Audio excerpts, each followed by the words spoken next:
If you research Tokyo DisneySea online, it won't be long until you start finding comments calling it the best theme park in the world and saying that a trip there will be the highlight of your life and that you need to go there. I mean, that's why this theme park nerd left England and moved to Tokyo. But what you often don't hear about are all the problems with this park, and trust me, as much as I adore this place, there are a lot of things that can make your visit here stressful, underwhelming, and potentially pretty disappointing, especially after all the hype. I want to make sure that people have realistic expectations when they visit, so that you can have an amazing time when you do come. So here are 10 things that suck at Tokyo DisneySea. The thing that probably sucks the most for me as a local is that since 2020 there are no annual passes for the parks, and they recently said that they're not expected to return, but that's more of a locals thing and you probably don't live here, so I'm not going to talk about that in this video. I just mention it because you'd expect that the plus side of this would be that the parks are less busy now. Well, that's what I expected too, but actually the opposite has been true. I'll explain why. Anyone who has had an annual pass for a theme park will know that the feeling when you're there is just totally different. You don't feel like you need to maximize your limited time, as you know you'll be back and you're not paying for every minute of your day. I know when I had an annual pass, I would usually arrive at the park around early afternoon, do a few rides, have a bite to eat, watch a show or two, and then go home, knowing I'll be back soon to do more. But now, everyone who's buying a ticket is spending all day at the park, so they all get here super early. Yes, I mean all, and yes, I mean super early. The morning crowds here have always been a lot, but since the annual pass purge, they've got out of control. Having to start your day with an early wake-up followed by an hour or two of more waiting outside the entrance is not my idea of fun, but it's exactly what you'll need to do if you want any chance of getting on the biggest rides. And this problem is going to get even worse when Fantasy Springs opens with its first-come, first-serve entry system. So yeah, everyone arriving super early sucks. Speaking of the rides at Tokyo DisneySea, they're the best in the world, right? Well, we'll get into that a little bit later, but yes, there are some incredible rides at this park. However, the park has a serious problem with the number of rides in the park, and the amount of people that can ride them in a day. This results in unthinkable queues, even on supposedly quieter days at the parks. There simply aren't enough big popular rides to deal with the crowds. Especially, as I said earlier, now that there are no annual passes. Every guest wants to get on as many rides as possible because they've paid for the one day, and when they come back, they'll have to pay again. I hope this doesn't come across as me just grumbling about having no annual passes. I'm honestly just really surprised by how negatively it's affected the parks for everyone. I really didn't expect that.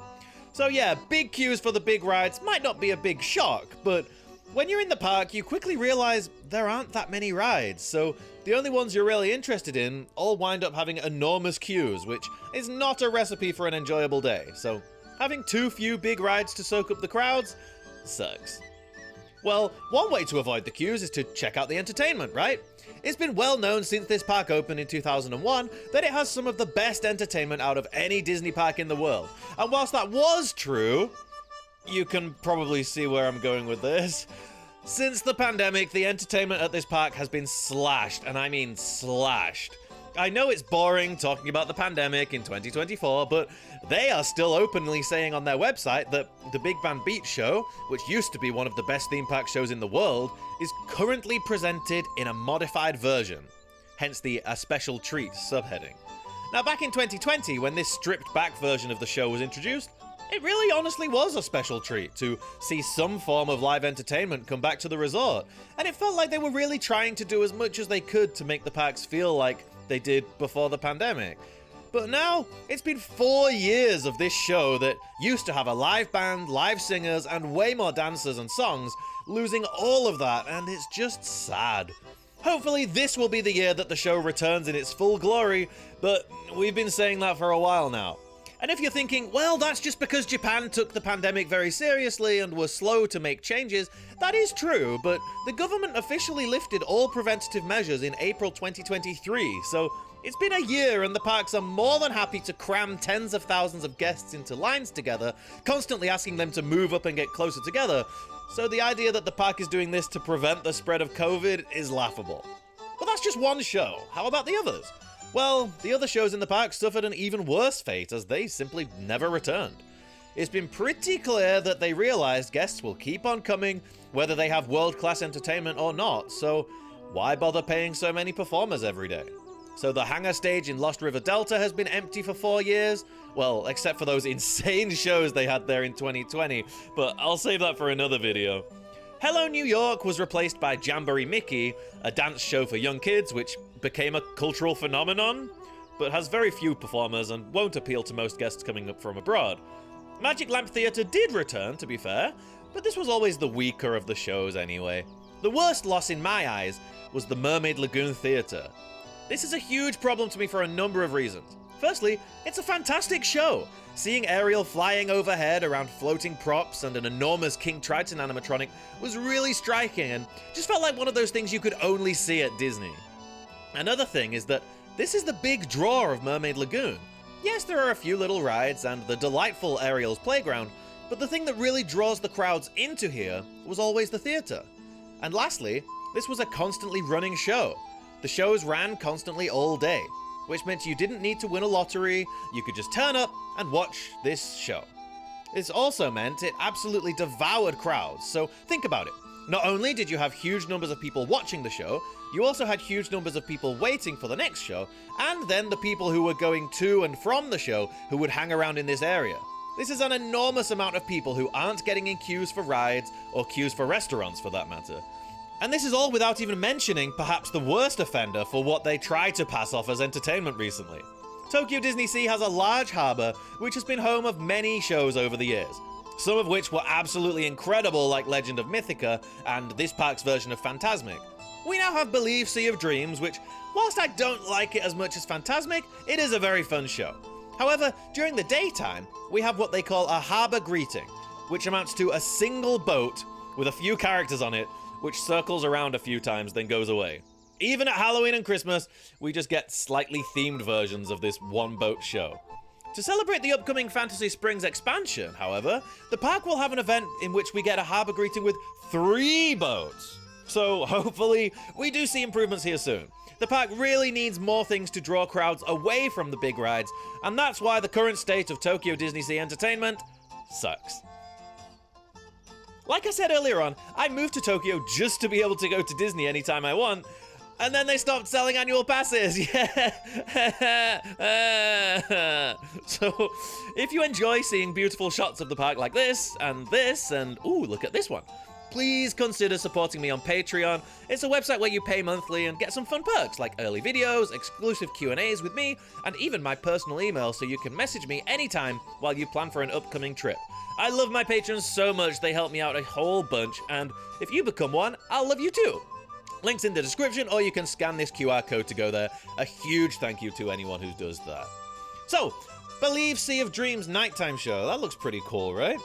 If you know anything about the guests at Tokyo Disney Resort, you'll know that guests want to get a good view of these shows, and will wait for hours before the shows start. This can make it hard to get a decent view, but it's a big show that can be seen from all the way around the harbour, so it should be okay, right?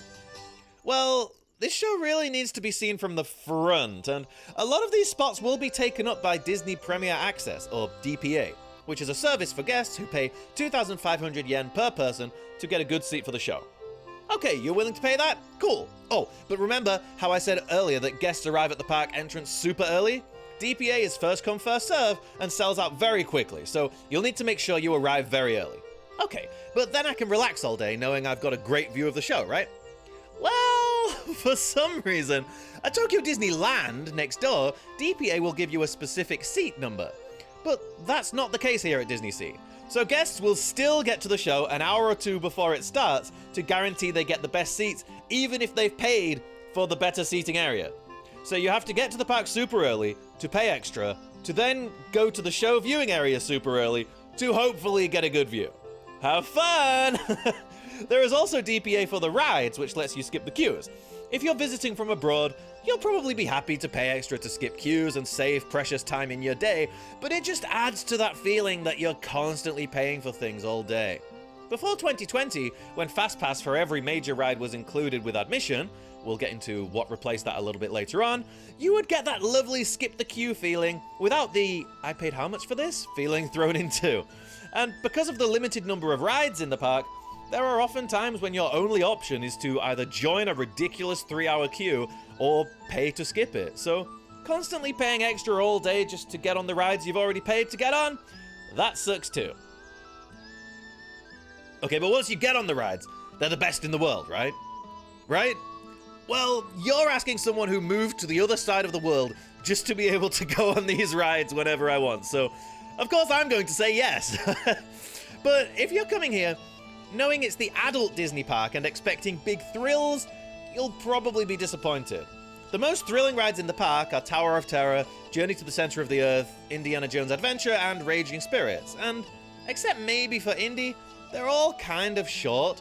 That's not to say they're not great, because they are, but a lot of people come off, especially Tower of Terror and Journey to the Center of the Earth, with a bit of a, oh, is that it feeling? So, that kind of sucks too. Maybe you're not a thrill seeker, so none of that bothers you. You just want to be absorbed in this beautiful park, do some shopping, and see some Disney characters. Well, we'll get to the shopping a little bit later, but if you're expecting to see a lot of characters in this park, you're going to be disappointed. There are meet and greets for Mickey, Minnie, Donald, Duffy, and Shelly May, and you might see some Aladdin characters in Arabian Coast, maybe the Incredibles in Port Discovery for some reason, and Jack Sparrow if you're really lucky, but don't expect to see any rare or interesting characters, and definitely don't expect them to be all over the park, because they are not. I will very often visit the park, and keep in mind, when I visit, I'm sort of wandering around and doing a lot of filming, so I spend a lot of time not in ride queues, you know, just walking around the park, and sometimes I don't see any characters all day. So if you're a character person, that sucks too. Okay, so I said I'd talk about shopping. Tokyo has the best merch in the world, right? I saw this cute thing online. So, TDR can have some really great merch, but it changes a lot.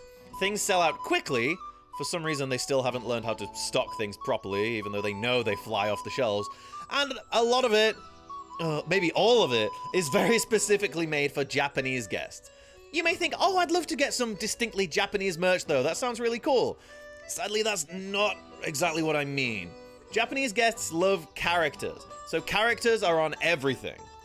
If you go into the Tower of Terror shop or the shop in Mysterious Island, expecting to see Tower of Terror things and Mysterious Island things, you're gonna see the same Mickey Mouse, Toy Story, and Baymax stuff that you see in all the other shops.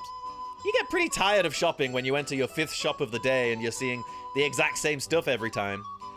Weirdly, this is more of a DisneySea problem too, as Disneyland has some quirky little shops dotted around which sell exclusive things you can only find in that one shop. But for some reason, DisneySea, the more nuanced and adventurous of the two parks, just sells the same generic Disney stuff everywhere. I'm a big lover of ride merch, so I collect these little ride vehicles, which are super cool, but they sell them on rotation, so it's not like you can buy all of them in a once-in-a-lifetime holiday here. You're gonna come and they're gonna sell like 3 or 4 random ones, so maybe they have one you like, maybe they don't. The other thing I like to buy personally is t-shirts, and that can be really difficult too. Firstly, because the designs are normally not my thing. Like I said, they're normally covered in characters and stuff, but mainly because I'm over 6 foot tall and none of them fit me. A Japanese L size is not the same as an American or European one, and L is normally the biggest size that they stock, so shopping at DisneySea can also suck, depending on what they're selling at the time. This next one might seem a little strange at first, because it's something that Tokyo Disney does better than any other Disney park. But because they do it so well, it creates a lot of problems. Okay, so if you go on a ride at Tokyo DisneySea, I can guarantee everything will be working perfectly. The maintenance at these parks is superb, and it means once you get on the ride, you can expect everything to work just as well as it did on opening day. I haven't visited the parks in America for over a decade now. Patreon link is in the description below. But I hear a lot of stories of how large parts of the rides won't be working, or rides will break down so often that you'll queue for an hour for something and then it'll just break down and they're like, bye! And then you queue an hour for something else and that breaks down. Oh, I can't imagine that. Those instances are super rare here, which is great, but it all comes at a cost. To maintain these high levels of maintenance, the parks frequently close rides and attractions for pretty lengthy amounts of time. They do list everything well in advance on the website, I'll put a link in the description to that, but when you're traveling from abroad, the 6 months or so notice isn't always enough. So you could miss out on the rides you want to do the most. And even if you do check, and you do decide that the rides that are closed when you're there don't bother you, it affects the length of other queues in the park, as there are less places for guests to go. Right now, for instance, Sinbad and Toy Story Mania are closed at DisneySea for several months, and so are Pooh's Honey Hunt and Big Thunder Mountain at Tokyo Disneyland. The queues for other rides have been enormous because it's a busy time of year anyway, and there simply aren't enough rides to spread guests out. Of course, it's wonderful that TDR keeps their rides looking brand new, but I can't help but feel that they could schedule things so that they don't have more than one major ride down at the same time. You know, the most common question I get asked from viewers of my YouTube channel and listeners to my podcast, Land of the Rising Fun, links in the description, is when is the best time to come? When's the best time of year to come? And I normally say January's pretty good, April's pretty good, but the thing is they close more rides when there are less people. So you might think, okay, well, if the ride's not something I'm bothered about, that's fine. But like I said, the rest of the park gets more busy when those rides are closed. So even at the less busy time, the queues end up being basically the same as the busy times. Ugh. Going to the park and seeing a bunch of stuff closed sucks. This doesn't only affect queues either, but also queue skipping options. Right now, the parks have a priority pass, which is basically identical to the old fast pass system. Included in the price of admission, you can select a ride, be given a return time, and when you go to the ride at that time, you skip the queue. 2 hours later, you can get another one. I have a whole video about which rides are the best ones to use the pass on and the worst ones, so make sure you subscribe to this channel if those sorts of videos are helpful for you. So like I said, Pooh's Honey Hunt and Big Thunder Mountain are closed at Disneyland right now, and those are 2 of the most popular Priority Pass attractions, so that means the other Priority Pass rides are picking up the slack and they run out more quickly too. So it even causes problems with this pass. With these passes, you do need a strategy, as the popular rides run out very quickly and they can save you from having to wait in some 2 or even 3 hour long queues. So why does this suck? Free things are awesome. Yeah, it's a great feeling strolling past a queue of people having not paid a penny for the privilege. And the pass works really well here at Tokyo Disneyland. At DisneySea, however, we have that malnourished ride lineup rearing its ugly head again. The old FastPass pre-2020 included the most popular rides like Soaring, Toy Story Mania, Journey to the Center of the Earth, and Tower of Terror, but now all 4 of those are on DPA, so you have to pay per ride to skip those queues. The rides which do have Priority Pass are mostly smaller rides which didn't used to have much of a wait anyway, but now that you have people skipping the queues, the standby queues have gone from being a super manageable 15 to 20 minutes to usually being over an hour. Which is fine if you have a priority pass for it, but in between passes, when you're just wandering around the park looking for something to do, and seeing that all the queues are over an hour, not so great. There is a clear winner for which ride you should use it on, which is Indiana Jones, with Raging Spirits in second place, but the others I often don't even bother with. I really hope that they add Journey and Tower of Terror to the priority pass system, as it would really help to balance things out, but they've already announced that once Fantasy Springs opens, the 3 major rides there will have DPA, plus the current 4. So yeah, the 7 biggest rides in the park, you'll have to pay to skip the queues for. Which sucks. You know what else sucks? Leaving the park at 9 PM. 9 PM probably doesn't sound too bad, right? But I'm not talking about the less busy days. It's every day of the year. 9 AM opening, 9 PM closing. No matter if it's Halloween, or New Year's Eve, or some cold, empty Wednesday in January. Coming from the UK, where parks close at 5 PM even in the middle of summer, a 9 PM close is better than a poke in the eye, to be fair. But what makes this worse is that at Tokyo Disney, they close the ride queues before the park closed. So if you think you can rock up to Soarin' at 8:55 and get in the queue, no, you cannot. This is where that recurring issue of there only being a few big rides and them all getting enormous queues gets really unpleasant. Because after you've watched Believe Sea of Dreams and the park is open for another hour and a half, you'll check the app to see which ride you can go off to and get a nighttime ride on, and every single major ride will be closed. You feel so shortchanged not being able to get night rides in this beautiful theme park.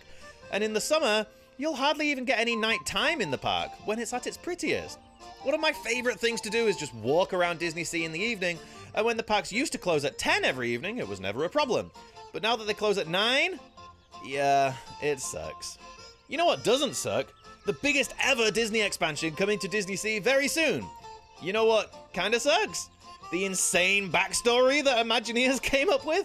If you want to learn about the absolutely bonkers story behind how Peter Pan's Neverland, Rapunzel's Forest, and Frozen Kingdom came to the Fantasy Springs expansion, then check out this video. It's a whole lot.